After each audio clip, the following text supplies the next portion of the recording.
कांद्याच्या भाववाढीसाठी आमदार, खासदार, मंत्री, मुख्यमंत्री, उपमुख्यमंत्री यांना कांदा संघटना 12 सप्टेंबरपासून 7 दिवसाचे राज्यव्यापी फोन करो आंदोलन करणार असल्याचे महाराष्ट्र राज्य कांदा उत्पादक शेतकरी संघटनेचे अध्यक्ष भारत दिघोळे यांनी सांगितले। गेल्या अनेक महिन्यांपासून शेतकऱ्यांच्या कांद्याला बाजार समित्यांमध्ये कवडीमोल दर मिळत आहे। या सततच्या दर घसरणीमुळे शेतकऱ्यांचं कांदा विक्रीतून कोट्यवधी रुपयाचं नुकसान होत आहे। एकीकडे कांद्याला उत्पादन खर्च 2000-2500 इतका येत असताना कांदा मात्र शेतकऱ्यांचा 1800-1200 रुपये प्रति क्विंटल या दराने विकला जात आहे।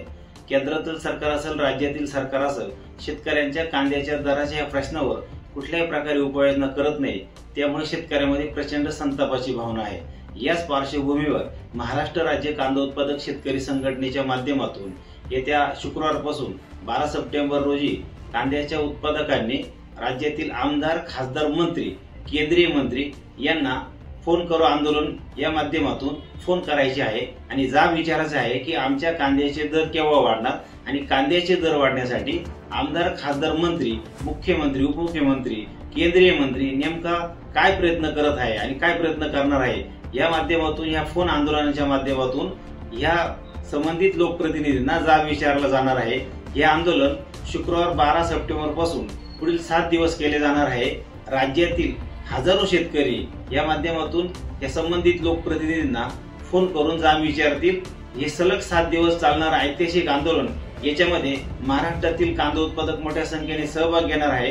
कांद्याच्या उत्पादक संघटनेकडून महाराष्ट्रातील कांदा उत्पादक शेतकऱ्यांना संबंधित आमदार, खासदार, मंत्री, केंद्रीय मंत्री, मुख्यमंत्री, उपमुख्यमंत्री या सर्वांचे फोन नंबर सोशल मीडियाच्या माध्यमातून व्हॉट्सअपद्वारे, फेसबुकद्वारे उपलब्ध करून दिले जाणार आहे आणि हे भव्य असं ऐतिहासिक आंदोलन, फोन करा आंदोलन यशस्वी केलं जाणार आहे। याच्या उपरही तत्काळ कांद्याचे दर वाढले नाही तर याच्यापेक्षा तीव्र मोठे आंदोलन पुढील काळात केले जातील। याची दखल, याची नोंद केंद्र व राज्य सरकारने घ्यावी अशी मागणी आम्ही महाराष्ट्र राज्य कांदा उत्पादक शेतकरी संघटनेकडून करत